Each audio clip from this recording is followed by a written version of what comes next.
नमस्कार दोस्तों, स्वागत है आप सभी का द लर्निंग कैपिटल के डेली करंट अफेयर शो में, जिसमें हम रूबरू होते हैं देश और दुनिया की तमाम वो खबरें जो एग्जाम के पॉइंट ऑफ व्यू से बेहद महत्वपूर्ण हैं। तो चलिए देखते हैं दोस्तों, आज का पहला क्वेश्चन। आज है 22 जून 2020 के जितने भी महत्वपूर्ण हैं सभी प्रश्न हल करते हैं। हाल ही में जारी फोर्ब्स रियल टाइम बिलियनियर की टॉप 10 सूची में किस भारतीय को स्थान दिया गया है? ऑप्शन दिए गए हैं रतन टाटा, मुकेश अंबानी, R.K. दमानी और गौतम अदानी। दोस्तों, हाल ही में फोर्ब्स ने रियल टाइम बिलियनियर की टॉप 10 सूची जारी की है, जिसमें भारतीय मुकेश अंबानी को, रिलायंस इंडस्ट्रीज के मालिक मुकेश अंबानी को टॉप 10 में शामिल किया गया और इन्हें स्थान प्रदान किया गया है 9वें स्थान पे है मुकेश अंबानी। इस लिस्ट में 9वें स्थान पे इनकी कुल संपत्ति दर्शाई गई है 64.6 बिलियन।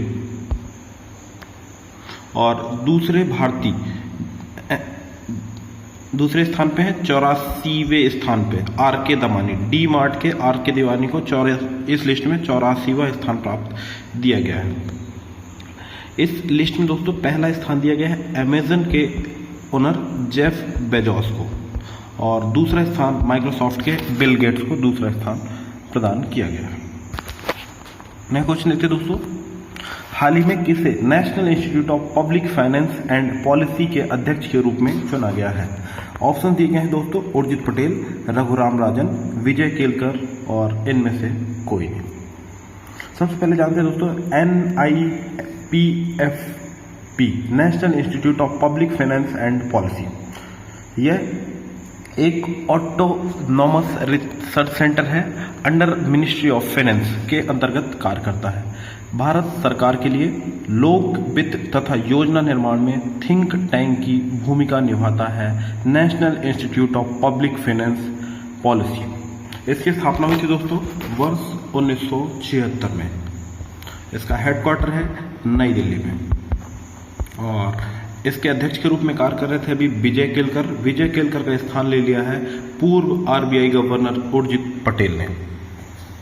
उर्जित पटेल भूतपूर्व रिजर्व बैंक ऑफ इंडिया के गवर्नर हैं। रघुराम राजन भी RBI के गवर्नर रह चुके हैं। विजय केलकर पूर्व वित्त आयोग के चेयरमैन रहे हैं और अभी national institute of public finance and policy के चेयरमैन के रूप में कार्य कर रहे थे विजय केलकर।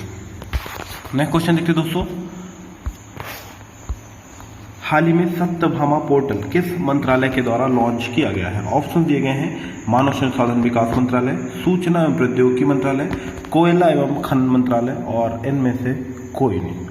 दोस्तों, कोयला एवं खनन मंत्रालय के मंत्री श्री प्रहलाद जोशी ने खनन उन्नति में आत्मनिर्भर भारत के लिए सत्यभामा पोर्टल लॉन्च किया है। यह खनन मंत्रालय के विज्ञान एवं प्रौद्योगिकी कार्यक्रम योजना के अंतर्गत लॉन्च किया गया और इसको विकसित किया गया है NIC के द्वारा, नेशनल इन्फॉर्मेटिक्स सेंटर, राष्ट्रीय सूचना केंद्र के द्वारा इसको विकसित किया गया है। मानव संसाधन विकास मंत्री हैं डॉक्टर रमेश पोखरियाल और सूचना एवं प्रौद्योगिकी मंत्रालय है भारत सरकार में श्री रविशंकर प्रसाद और कोयला एवं खनन मंत्री हैं श्री प्रहलाद जोशी। नेक्स्ट क्वेश्चन देखते दोस्तों, हाल ही में किसे JSW सीमेंट का ब्रांड एम्बेसडर नियुक्त किया गया है? JSW ग्रुप का सीमेंट डिवीजन का ब्रांड एम्बेसडर किसे नियुक्त किया गया है? ऑप्शन दिए गए हैं सौरभ गांगुली,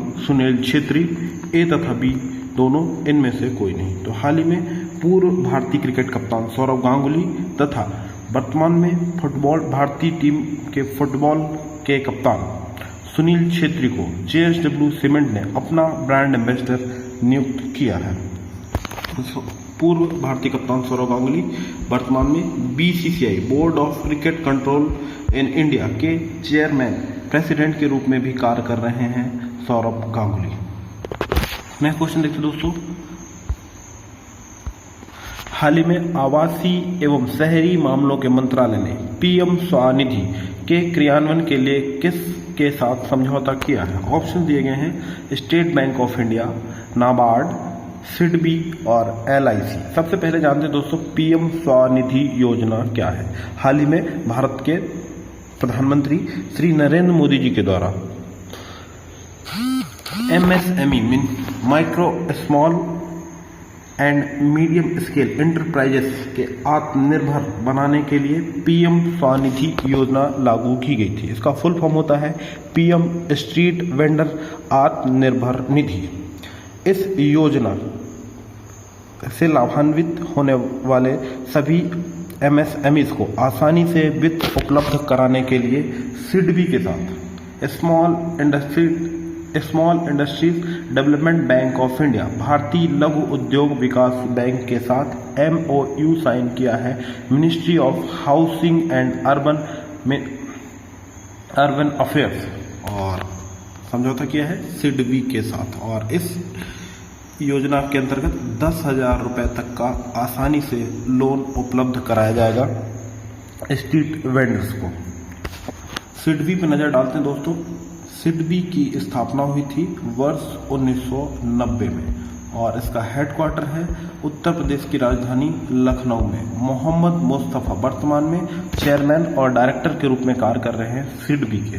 SBI पे नज़र डालें दोस्तों। भारत का सार्वजनिक क्षेत्र का सबसे बड़ा बैंक है भारतीय स्टेट बैंक। स्थापना हुई थी 1 जुलाई 1955। वर्तमान में रजनीश कुमार SBI के चेयरमैन हैं। नाबार्ड की बात करें, राष्ट्रीय कृषि विकास bank, national agriculture and rural development bank, इसकी स्थापना हुई थी 12 जुलाई 1982 को। हेडक्वार्टर है मुंबई और वर्तमान में इसके चेयरमैन हैं गोविंद राजुलू चिंतला। LIC की बात करें, life insurance corporation of India Bharat की सबसे बड़ी बीमा कंपनी है तथा भारत की सबसे बड़ी निवेशक कंपनी भी है life insurance corporation of India. वर्ष 1956 में इसकी स्थापना की गई और MR कुमार वर्तमान में LIC के चेयरमैन हैं। नजर डाल लेते हैं आवासीय एवं शहरी मामलों के मंत्री कौन है भारत सरकार में, तो डॉक्टर हरदीप पुरी वर्तमान में ministry of housing affairs ministers हैं। नेक्स्ट क्वेश्चन देखिए दोस्तों। हाल ही में किसे यूनाइटेड नेशंस जनरल असेंबली के 75वें 75th सेशन का चेयरमैन चुना गया है? ऑप्शन दिए गए हैं Tijjani Muhammad Bande, Volkan Bozkir, Antonio Guterres तथा इनमें से कोई नहीं। तो यूनाइटेड नेशन का जो 75वां सत्र आयोजित किया जाएगा सितंबर में, उसके लिए अध्यक्ष चुने गए हैं तुर्की के वोल्किन वोजगिर। ये हैं वोल्किन वोजगिर। इन्हें इस बार जो सेशन होता है सितंबर, प्रत्येक वर्ष सितंबर में के दूसरे सप्ताह में जनरल असेंबली का सेशन आयोजित किया जाता है और उसके लिए चेयरमैन नियुक्त किए गए हैं वोल्कन वोजगिर। और इन्होंने स्थान लिया है तिजानी मोहम्मद बांडे। ये तंजानिया के थे, पिछले 74वें सत्र के अध्यक्ष थे और अब 75वें सत्र के अध्यक्ष बनाया गया है Volkan Bozkir. Antonio Guterres United Nations general secretary हैं, वर्तमान में महासचिव हैं एंटोनियो गुटरेस और ये हैं पुर्तगाल के। नेक्स्ट क्वेश्चन देखते दोस्तों।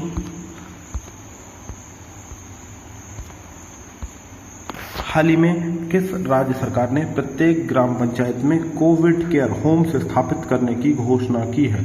ऑप्शन दिए गए हैं उड़ीसा, पश्चिम बंगाल, राजस्थान और झारखंड। तो दोस्तों हाल ही में उड़ीसा राज्य के मुख्यमंत्री श्री नवीन पटनायक जी ने घोषणा की है कि उड़ीसा के प्रत्येक ग्राम पंचायत में कोविड केयर होम्स स्थापित किए जाएंगे। उड़ीसा पे नज़र डालें दोस्तों तो उड़ीसा की राजधानी है भुवनेश्वर। उड़ीसा की राजधानी है। उड़ीसा के सीएम है श्री नवीन पटनायक। वर्तमान में गवर्नर है श्री गणेशी लाल। उड़ीसा में बात कर लें दोस्तों तो भितरकर्णिका तथा सिमलीपाल जैसे प्रसिद्ध नेशनल पार्क हैं। उड़ीसा में कोणार्क का सूर्य मंदिर उड़ीसा में स्थित है, जिसे वर्ष 1984 में यूनेस्को ने विश्व विरासत सूची में शामिल किया है। नेक्स्ट क्वेश्चन है दोस्तों, हाल ही में किस कंपनी ने क्लाइमेट प्लेस में शामिल होने की घोषणा की है? ऑप्शन दिए गए हैं विप्रो, TCS, HCL और इन्फोसिस। दोस्तों एक पहल लागू की क्लाइमेट प्लेस अमेजन तथा पर्यावरण फर्म ग्लोबल ऑप्टिमिज्म के द्वारा स्थापित किया गया था, जिसने पेरिस समझौता जिसे COP21 के नाम से भी जाना जाता है, COP21 जो कि स्थापित हुआ था, जो समझौता हुआ था वर्ष 2015 में, उसके लक्ष्य को 10 वर्ष पूर्व पूर्ण करने के लिए प्रतिबद्ध है क्लाइमेट प्लेस पहल। और ये पहल प्रारंभ की गई अमेज़न तथा ग्लोबल ऑप्टिमिज्म के द्वारा, और इस पहल में भारत की सॉफ्टवेयर की अग्रणी कंपनी इन्फोसिस शामिल हो गई है। दोस्तों आपको बता दें कि COP21 पेरिस समझौता जो कि 2015 में हुआ था, इसने 50 वर्ष में लक्ष्य रखा गया था कि वर्ष 2050 तक जीरो कार्बन एमिशंस प्राप्त कर लेगा। इस पहल के द्वारा इसे 10 वर्ष पूर्व इस लक्ष्य को प्राप्त करने का लक्ष्य रखा गया और इसमें शामिल हो गया है इन्फोसिस। ऑप्शंस पे जो दिए गए हैं दोस्तों 4 ऑप्शन, ये चारों भारत की सॉफ्टवेयर की अग्रणी कंपनीज हैं और विप्रो के चेयरमैन हैं अजीम प्रेमजी। TCS टाटा समूह की कंपनी है। के चंद्रशेखर वर्तमान में इसके CEO हैं। HCL शिव नाडार इसके चेयरमैन हैं। इन्फोसिस की बात करें तो इसके CEO और चेयरमैन हैं सलील पारिक। नेक्स्ट क्वेश्चन देखते हैं दोस्तों, हाल ही में कुबाटबेक बोरोनोव किस देश के प्रधानमंत्री चुने गए हैं? ऑप्शन दिए गए हैं कजाकिस्तान, किर्गिस्तान, तजिकिस्तान और उज्बेकिस्तान। दोस्तों हाल ही में मध्य एशिया में स्थित देश किर्गिस्तान के प्रधानमंत्री चुने गए हैं कुबाटबेक बोरोनोव। ये हैं कुबाटबेक बोरोनोव। कजाकिस्तान, किर्गिस्तान, तजिकिस्तान और उज्बेकिस्तान ये सभी मध्य एशिया में स्थित देश हैं। कजाकिस्तान की राजधानी है नूर सुल्तान, किर्गिस्तान की राजधानी है बिश्केक किर्गिस्तान की राजधानी, तजिकिस्तान की राजधानी है दुशांबे और उज्बेकिस्तान की राजधानी है ताशकंद। नेक्स्ट क्वेश्चन देखते दोस्तों, नेक्स्ट क्वेश्चन है हाल ही में किस भारतीय अर्थशास्त्री को जर्मन बुक ट्रेड का प्रतिष्ठित शांति पुरस्कार प्रदान किया गया है? ऑप्शन दिए गए हैं डॉक्टर मनमोहन सिंह, अभिजीत बैनर्जी, अमर्त्य सेन और बिमल जालान।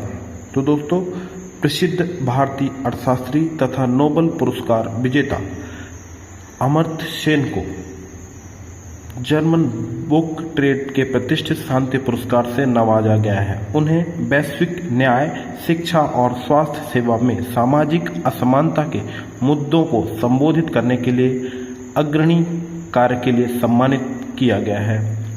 अमर्त्य सेन को वर्ष 1998 में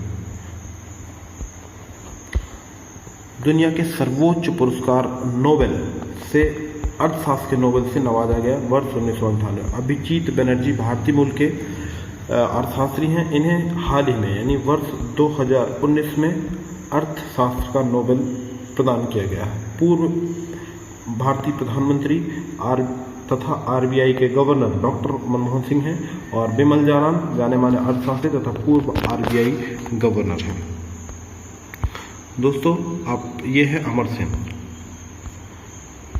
आप डेली करंट अफेयर के PDF नीचे लिंक पे जाकर डाउनलोड कर सकते हैं। आज का वीडियो आपको कैसा लगा कमेंट बॉक्स पर अपने अमूल्य सुझाव देना बिल्कुल भी ना भूलें। यदि आपने चैनल को अभी तक सब्सक्राइब नहीं किया तो चैनल को सब्सक्राइब कर लें तथा आने वाले समस्त वीडियो से अपडेट रहने के लिए बेल आइकन्स को दबाएं। धन्यवाद।